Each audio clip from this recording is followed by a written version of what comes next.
What's going on, everybody? It's your boys here. It's Yellow Boy. We got Over Here Boy. This is Bros, Brews, and Botches. And this is your Wrestlemania Backlash review. It did not suck.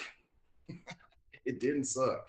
Yeah, it really wasn't, man. I thought it was going to be a chore when all the matches and stuff took off. I was like, oh, this is going to be brutal to watch. But it Yeah. wasn't. It wasn't bad overall. Hey, you guys, just make sure if you're watching now, make sure you like, subscribe. We're going to do this, make it real quick for you, real quick and easy, because I know you're going to get to wanting to watch Raw Mm-hmm. at the top of the hour. So we're going to make this real quick and easy. It was a good pay per view. Excuse me, premium live event. It was a good premium live event. However, nothing happened. Like there was nothing storyline wise that happened. So yeah, There but was it was one good. thing. Well, there was one thing, but we'll get to that. Yeah, it was a show and it did not suck. Yeah. However, before we get into the show, just a couple of bullet points that came through from Fightful.com. Sean Ross out. Get that blue chew. Um, there was a Got it. match scheduled for tonight for Monday Night Raw, which was Cody Rhodes versus Theory, no longer Austin Theory, for the U.S. Championship. So that's a match tonight. And spoiler alert from Sean Rossap once again, there's been reports that Alexa Bliss has been put back into the fold. She's supposedly going to have a match tonight with um, Sonya Deville. So how she's going to play into the whole Sonya Deville thing and her abuse of power, it is yet to be seen. There's some other matches that are listed. Go support Sean Ross Sapp and the Fightful team. The Fightful, they got all the scoops, but we're not going to get into all that. We're going to get to the show. What do you think? Let's do it. All right. So with these premium live events, there are no more pre pre-show matches. So if you watch the pre-show the whole hour, then you just waste an hour of your time. And this whole pay-per-view, I think, was about what 2 hours and 53 minutes. Yeah.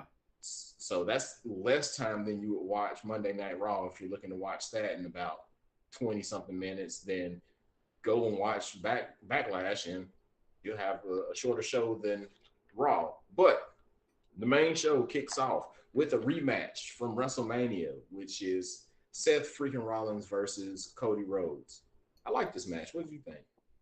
Yeah, I did too, man. And you pointed something out to me when we were watching it that I didn't really pick up on while we were watching it, and that's that it was seemed like Seth Rollins had Cody's goat, man. He like Cody couldn't do any of his moves without them being countered by Seth Rollins, and that was kind of like a whole shtick throughout the match.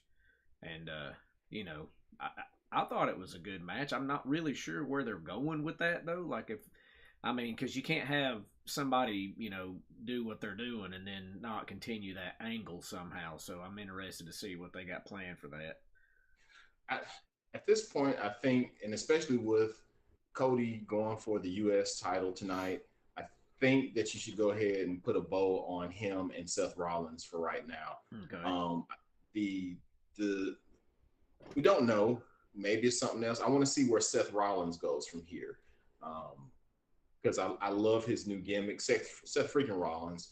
And like other people reported, and as you just said, I think a lot of the psychology of the match has to deal with the fact that and during WrestleMania, Seth Rollins didn't have time to prepare, but now that he had time to prepare, he was able to, you know, kind of anticipate all of Cody's moves. It was a good back and forth. It was your traditional match. Um, a lot of action towards that last third of the match. Um, I know that what was that one move? It was it Cody that caught?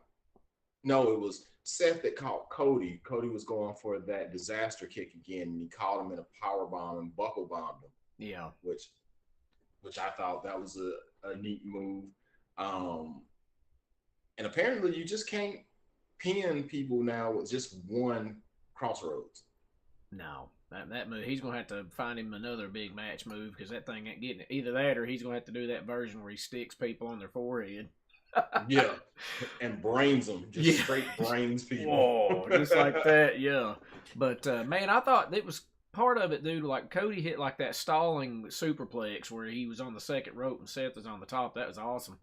But to me, I think the nastiest thing, and maybe you remember that, is when Seth Rollins hit him with that forearm in the face and then clipped him in the back of the head with it, and I was like, oh my gosh.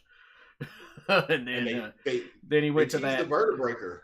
Yeah, they did, and yeah, I thought that was going to happen too. I was like, oh my gosh, he's going to, because I've never seen him use that. Not saying that he doesn't, I but I mean, was like, Shane that would have been, Helms is in the back. yeah, that maybe that was something to pop him actually. But man, to be, what about the referee, son? That guy was all over the place. Like he was on his game. There Yeah, could he have been, there was was. a couple of false finishes. I'm like, oh, this is going to be one of those BS. The ref didn't see it, but no, he caught everything. He's like, hey man, the foot's on the rope. But With the exception of the fall, the yeah, actual fall. that's because he was out of position. You see, he was like Tommy Young or whatever. He's on the back side of it. And it was pointed out from other folks that I had seen and read that this is the second time. The win came as Cody did a roll up after Seth did a roll up and grabbed a handful of tights and got kicked out. And then Cody does a roll up and gets a handful of tights and gets the 3 count. This Yep. is the second match that Cody, the face, ends up doing some form of trickery Yeah. to win. So he's Some still, healing. yeah, he's still kind of on that line of being heelish, but a face, doing heel type things. But the fan loved it, and the Yeah. fans eat up Cody, and He that was came. that. He did come out there looking like Sting from Great American Bash though, and that's got heat with me. So Yeah, he still needs. I think he needs to kind of switch up the attire a little bit because he's still the red, Homelander, white, and baby. blue. Yeah, that's what he is. Then the second match came up was Bobby Lashley versus almost. This match was almost. But it was mid. That's what I say about this match. Dude, man. Like, Didn't we say, Mayman, this seems like it should have been a palate cleansing match? it When should we were have been, watching but it? the palate cleanser. Yeah. Yeah. The palate cleanser was the palate cleanser. So, like, as far as the almost Lashley match, right off the cuff, almost is like just yeeting Lashley around, shoving him around. Then Bobby Lashley, he gets in there, and then MVP has to get up in there. And at first, MVP was just talking smack to try to distract him, and then he actually got hands on with it. But yeah, I mean, I never seen Bobby Lashley hit like a flatliner before. That was kind of different. So He did a lot in TNA, I believe, that flatliner move, but to kick the leg out of almost yeah, and then use that as a flatliner to keep him, on the same level. The other thing we talked about at the beginning of this match, like it's Vince McMahon's wet dream, if you will, to have big beefy men, and the presentation, the cameras from below and showing almost as like this huge monster, and but oh, he takes zero bumps. overemphasis on his height. Like they don't really go into that much detail with most everybody else, but they make it a selling point for him. So Right. yeah, Yeah. But I mean, after after WrestleMania, I kind of figured that they built up almost and he couldn't take 2 losses. no, And with a little bit of trickeration and distraction, or actually not a distraction, but interference by MVP, hitting him with the cane, hitting Bobby Lashley with the cane, almost was able to do that double choke, and it was whatever. brutal. Yeah, it wasn't good. It was not good. Moving on to the Um, House of Purple. yes, moving on. Go to the House of Purple. Like that, AJ Styles versus Edge in Judgment Day. Stipulation was that Damian Priest was barred from ringside, which didn't happen. I mean, it didn't happen. It was a good match, though. I mean, I, I told you one of the issues that I have with heel old grizzled Edge, is that it takes him quite some time to go through his matches. They're a little bit slow paced, Right. which ain't it's not necessarily for me, but I know why he's doing it. it's definitely due to some of the psychology and such. But AJ started out like a house of fire. What do you think Yeah, he about did. that? Yeah, man, right off like he hit that insecurity, then the Sai moonsault, and then it all. Then he tried the forearm. You remember that? And the Edge kicked the absolute Yes. bejesus out of him, and then it was that kind of set the rest of the tone for the match, dude. Yeah, the psychology, he was focusing on that left arm. It came to play later on in the match when he tried to go for that phenomenal forearm, which, like you talked to me during the match, he's got to come up with some different kind of move than that phenomenal forearm. Like, Yeah. Well, he can't use that bullet point because that would be a wrap if for anybody he hits with that move. Mainly, like, he'd yeah, probably paralyze the body. yeah. So, He's already walking a fine line with doing the Styles Clash. Yeah. So, mhm. Because everybody's natural instinct is to tuck their chin, and it ain't gonna work with that move. You tuck the chin on that move, you're in for a dirt nap. So, um, but yeah, the psychology of the match, Edge was focusing on that left arm. Um, there was a moment in the match that I thought was awesome, where AJ had set up Edge for it looked like a slingshot power bomb, but he used the ropes because of his arm as an assist to put AJ in, or excuse me, put Edge into the Styles Clash. Oh, Which yeah, yeah. I thought that was a unique way to put somebody in the Styles Clash. But unfortunately, like I said, the Damian Priest came to the ramp, which again he's not allowed ringside, but that should have been where the match ended because Finn Balor came out, hit Damian Priest in the back, knocked him in the ring. That should have been a DQ right there, right? Oh, yeah. I think so too, man. I mean, whenever all that was going down and they were in, I get it was a distraction and maybe it was like ref's discretion or whatever, but dude, like any other match, that would have been ring the bell.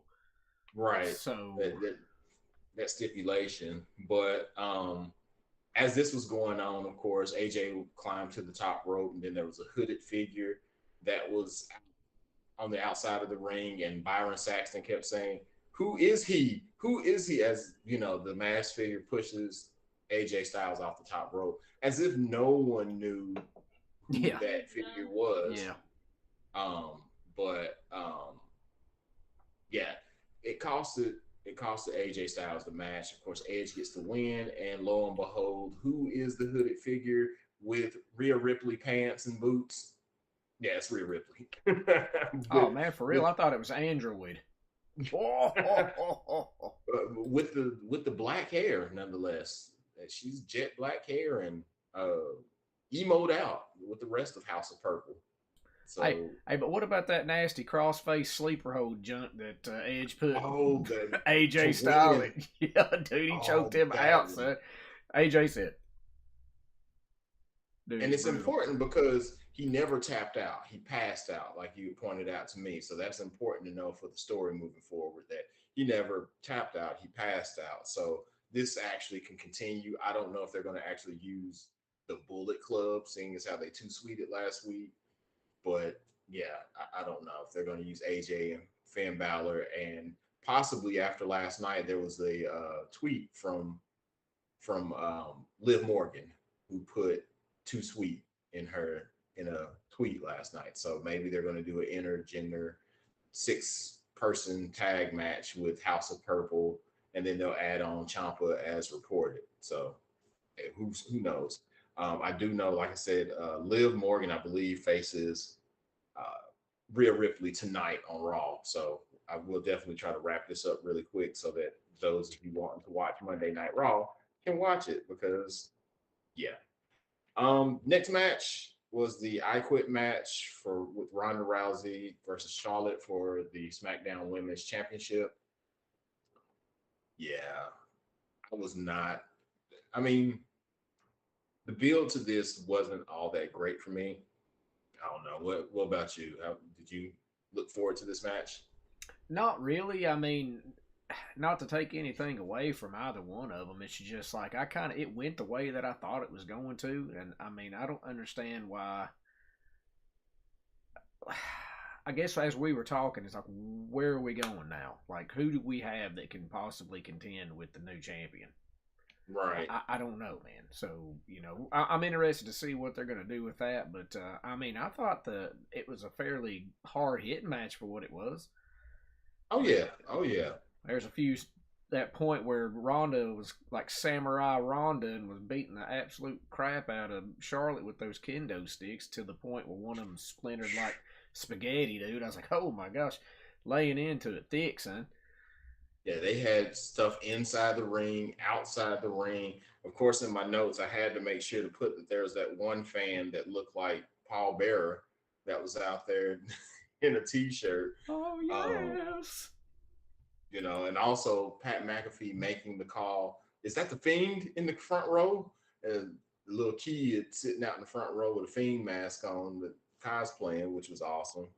Um, The fact, but real quick, the fact, like, I want to know if Pat McAfee got in trouble because they're like a big no about mentioning anything that's not current material. So right, I bet he got a talking to over saying, "Is that the Fiend?" Like I was like, "Oh, Pat I'm McAfee sure at don't this care point, though." that's what I was going to say. I don't think Pat McAfee cares is what he says and what happens. But like you said, it was some hard hits in the match, and it's a return match from WrestleMania, so I don't know. It was a brutal ending. I say that, like, Ronda Rousey.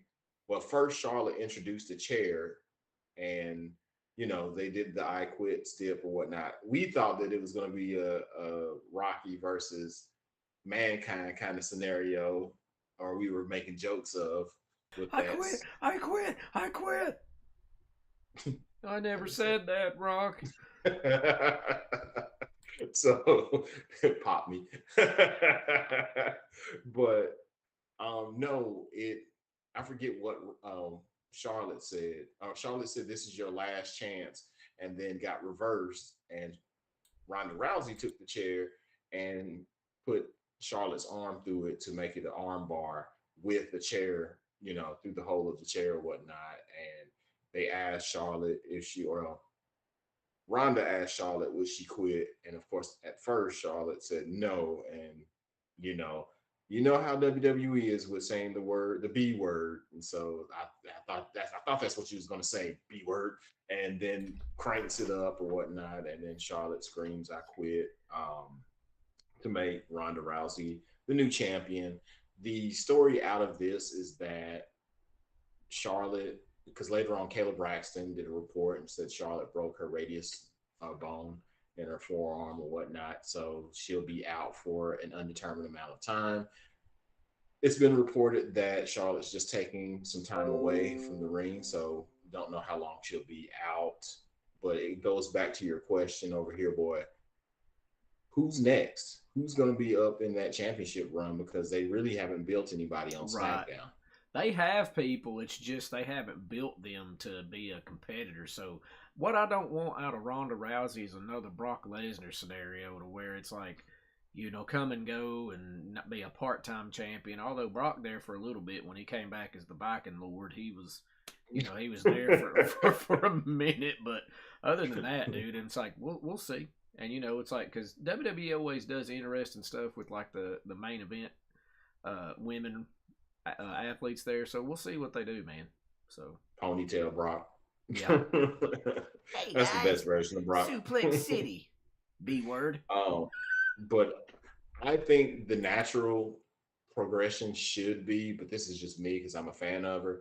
It should be Shayna Baszler as that contender because you have chemistry because they're they're four horsewomen. All the other four horsewomen of MMA are no longer in WWE, so you might as well go ahead and put them together and put them in the program. Yeah, but I think, like you said, it needs to not be a something that happens the next time she goes. So, like, Ronda needs to beat people, and Baszler, same thing, beat people to where it's like, okay, and then her come out and kind of interfere and cause some problems in, like, non-title matches and stuff like that. But if I see one of those clutch where somebody rolls over and pins her while she's still choking them, I'm going to lose my absolute mind, dude. I hate that spot. The worst. Yes. It worked. And It they've done worked. it. It worked when Steve Austin had it happen to him with Bret Hart, and then they have killed it with Shayna Baszler. It's happened on at least 2 occasions in big matches, and it cannot happen. Yeah, you're right. And they continually go to that well of doing that, and it just can't happen again. But I hope if they go with that program that they're able to make something exciting out of that, or else I don't know who else is going to step in that role to go against Ronda, because they have no big heels unless from what they were trying to seemingly do, that it makes no sense. Like they've had all these vignettes and these promos with Lacey Evans, and she's been presenting as a baby face until last Friday, where now it's kind of like she's doing heel like stuff in the ring. So are they trying to present? I mean, that was that was Vince McMahon's wet dream to have Lacey Evans in that championship, you know, position. So we'll see. We'll see. The next match on the card, by the way, having 2 hours and 50 minutes and having a 6 match show, WWE needs to do more of this because that slog of a show that was Revolution from AEW, that went on forever. Forever, forever, forever. Fight forever. No, how about we don't? Let's go to the house. I cook everybody Right. hot dogs, and I make a good chili. Hey. But the next match was actually the bathroom break match, which literally you went to the bathroom during that match, which was Madcap Moss and Happy Corbin. I don't know. I don't want to talk about Man, that. what'd you say about Corbin though? You love his move set. That's the same I thing. do. I think that guy has got it. And he even did, and Pat McAfee even said that. Was it? Yeah, it was Pat, right? Talking Mhm. about comparing him to the Big Boss Man, how he slid out underneath, come back around the ring apron, like where the ring post was. He slid out Mhm. one side, flipped around, came in on the other side, and clotheslined Madcap Moss, and that was an awesome spot. Yeah, he even added a senton to his repertoire that was Happy Corbin, but needs some work. See, even the dogs don't even like this match. You see, they complain about this match as well. I got that muted on the live stream though, because I know engineering controls, baby. But I don't even remember who won. That's how much attention I paid to it. Who won that match in the end? Yeah, see, look at that. It was Madcap Moss. Yeah, I I don't care. I didn't care. In this match, I don't understand why you have a US champ, an intercontinental champ, you have the women's tag team champions, you have another women's champion, you have tag team champions, and none of those belts are defended on this show. And you put Madcap Moss and Happy Corbin as the palate cleanser, but it could have been anybody else. But yeah, whatever. None of this Show stuff the was show. WrestleMania Backlash crap. That's what I don't understand, bro. It was brutal. It wasn't built from anything. Like I said, the show had the show. Um, anyway, we made it to the main event. We got 1 minute. So those of y'all who are hanging on and watching with us, thank you for hanging on. I can also give you a play-by-play of what's happening with Raw if you need me to when it comes on. So, um, but anyway, the main event, which was the 6 man tag match, which was the Bloodline versus RK Bro and Drew McIntyre with his sword because he wants to stab people, kill, murder folks, whatever. They got to get rid of that. I barely wrote notes on this because I just like to watch the match. It was very fast paced. It had a lot of big bangers. Um,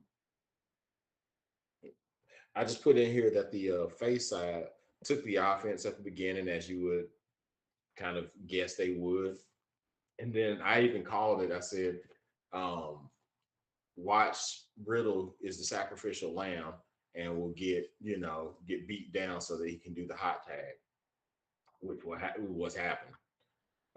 What'd you have as far as your notes for it? I mean, it's the same thing. Riddle was the guy for the baby face or the face team, and then the Usos were they both took fairly good beating for the heel side. But man, for me, the thing that didn't make sense is like, obviously they're building up to a Roman Reigns and Drew McIntyre, but the finish of the match should have been McIntyre somehow getting hit like that on that drive by attack, basically that Reigns hit Riddle with, and Yeah. for the pin to try to keep that up. Instead, it was a facial of Drew McIntyre out there sneering like he's mad on the ring side, and it was just like, dude, like not a good look. And then Roman Reigns goes up there. This is what I can't even think of what they call themselves. Bloodline. The bloodline is. This is what we do and stuff like that. Like, really, is it though? Because Riddle was fixing to pin your boy and then turned around and ate a spear. So that's what we're doing now. Samoan SWAT team stuff. Come on, dude, be better. I mean, is that really the program that you want to put on for the next premium live event? Is Hell in a Cell? So is that what you really want for your Hell in a Cell? By the way, for those of you who are interested, currently right now you're getting the replay of what we're just talking about right now on Monday Night Raw. They're going over the looks like the program of Drew McIntyre and the Tribal Chiefs. I mean Chief Roman Reigns. So never going over that match. I mean, who's going to be the one that beats Roman Reigns? You got any predictions on that? Who do you think should beat Roman Reigns? Man, I honestly can't speak to that because they're feeding so many people to him, and it almost at this point it'll have to be somebody that hasn't been in that spot yet because like he's beaten everybody. I mean, even with like the Drew McIntyre thing, when they have a match, I think it's going to be one of those. It might be a good match, but ultimately, I think McIntyre is going to come up short. So I don't know, man. I'd have to sit and really think about it. You think it should be Cody Rhodes? Man, I don't know how I feel about that, to be honest, dude, because like he's not. His matches haven't been super decisive, if that makes sense. And like Roman Reigns is like nail in the coffin type dude. He's been very dominant in most of all his matches except the one with Brock Lesnar. But other than that, I mean, there's always some shenanigans go on, but it's always like he owns it. So Yeah. the way they've built him up, it's not crazy like Brock was there for a while, and you're like, my God, nobody's ever going to beat this guy. But they're right there at it. So. And I mean, with Cody, they have to do it right because if they want anybody from other promotions to join WWE and not go with the stigma that's been WWE for the longest, then they need to do this right and make him a big deal and put him in that top championship contendership picture at some point. And also, just for anybody who wants to know, like I say, I'm giving you updates right now. We're starting the show off with Raw with the Raw Tag Team Championship, RK Bro versus Street Profits, also had been predicted or been reported by Sean Ross Sapp at Fightful. So make sure I need a cut of this. I'm doing Fightful promos on our junk, man. I need a cut of some Fightful money. So They'll send you some Blue Chew, man. Don't worry about it. Okay, code Fightful. Anyway, yeah, like I said, just to kind of sum up everything, it was a pay-per-view. It was entertaining, but it had no stakes. It was not leading or it didn't progress any storylines really, except for the House of Purple, I guess, progressing that. But other than that, um, it was a pay per view just so they could have a pay per view. I think for the month of May. And I might see actually AJ Styles again versus Edge, but it might be a Hell in the Cell to where they for real can't interfere in it. So we'll see. But yeah, like you said, man, I feel like a lot of this stuff was phoned in, and then they were like, "Oh yeah, we could probably write something after this show that maybe makes sense," but knowing the WWE, probably not. Yeah, Got heat with me, writing team. But before we get out of here, just again, guys, thank you for following us. Thank you for watching. If you're watching now, if you're watching this on catch up, make sure that you go down there, click a like. The likes help. Also, watch some of the other programming that we have on here as well. Like we have 60-second sips for those of you who are interested in those beer reviews. We have OHB doing these S3s. And give in your put comments in there, man. Let us know if there's a specific beer that you want reviewed. Let this man know. That's what he does. And man, Um, and I'll legit review anything. If you think you want to be funny and be like, "Oh, won't you drink a bottle of Hurricane, dude?" I'll do it. But I'm gonna tell you right now, you'll have heat with me forever. also make sure you're checking out us on IG, on Instagram. We try to keep it updated. You can also find the 60-second sips on IG. We have Twitch as well. Go to our Twitch page. We did a Twitch gaming last Saturday for a birthday bash. Had an excellent time. Did a 4-hour stream there. Thank you for those who participated. Excuse me. Like I said, just go to all of our stuff, like, comment, share, tell your peoples about it, give us feedback. Um, all of it is greatly appreciated because we keep putting out this entertainment. We're sad that right now, because of full-time job responsibilities, our brother Hogs Wars couldn't be here. He's over making sausage. So that Wamplers. Don't say That's sausage, just brutal. say Wamplers. My For the buddy can't best. even. My buddy can't even defend himself. The best Somebody in on quality. the which was awesome because we had a viewer participant in the Twitch stream that continued that joke and made it into one of the games, even without Hogs Wars there. So we like to have a good time. But again, like I said, please join us on all those uh, social media sites and just keep looking out for us. OHB, what you got? You got anything for the people before we get out of here and let them watch Raw? No, man. So basically, Twitter, Instagram at Over Here Boy, and that's all I got. If you want to see funny things, get on there, and if you don't want to see funny things, don't go to my stuff. So that's all I can say about that. You can find me on Twitter at Badass Yellow Boy, BADAZZ underscore YELLABOI 1914. Um, don't be sending me no junk and no mess on there, please, on Twitter. Like, Twitter's already bad enough. Don't send extra stuff. But people, IWC is going to do what IWC does. So, whatever. Um, um, again, thank you guys. I know it was a quick show. We got it out here, but we hope to do more of these. We hope to do more of the 60-second sips, and hopefully at the end of July, maybe we'll have a something live. I know. Also next month NWA. Next month NWA, we may have a satellite feed for NWA with one member of the Bros to possibly do something live, a live review or something like that afterwards, because I think he's attending. So Yes, I am. That's me. I know him. I know that guy. Yeah. So yeah. So hopefully we have something live for that for NWA. Then in July, hopefully we can do something live and in person there after an event. So continue to watch, continue to support. I can't say that enough. Thank you guys so much. Appreciate you guys for joining in. But until next time, we'll see you later.